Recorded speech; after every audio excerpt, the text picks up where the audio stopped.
ni xếp kim nhung xin so ta buana hồng quan có phi lắm chú cho đi ni tin niệm có lẽ hi và nó có buông hi ngài tiếng mù sa ni ở bên thang ta kim tiêu hi tê bay bao tua và kỳ văn ni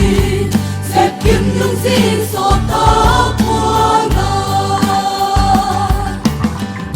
nên có xuân sẽ là hi một thời ấp xa đâu hi kinh ngon cứ xuân sẽ là hi ôi kêu ông tuân hôn nó chung không còn có bi ở chung lấy công ca giờ con cái phố thu ghen tình yêu lỡ con đi qua xe kia chân chân phải ghé lâu đến lâu có chung cái kinh ai happy được chân chân qua hết tình mà cầu thế chú mù sinh có mình ở chia sẻ lui thế nên có xuân sẽ là hi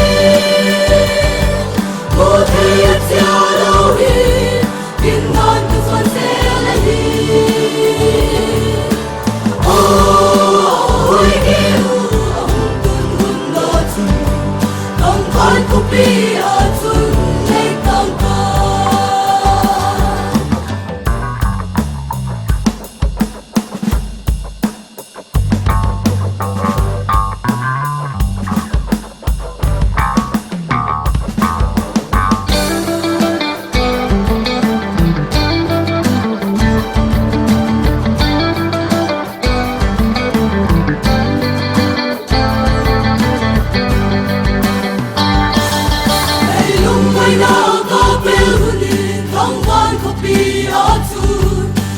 Cô có ngờ là tiếng say tuần ta có ngọt lắng nghe hồi được xem TV bằng thời tiết dù holy xếp kim nhung xin so ta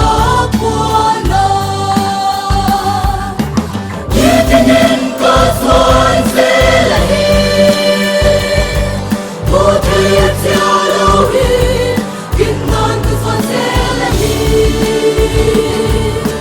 ôi kêu ông tuân hôn nó chung không còn có bi ở chung lấy công ca như thế nên có xuân sẽ là hi một thời ấp xa đâu hi kinh ngon của xuân sẽ là hi ôi kêu ông tuân hôn nó chung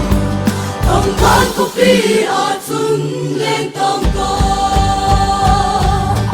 ôi kêu ông tuân hôn nó chung không còn có bi ở chung lên công ca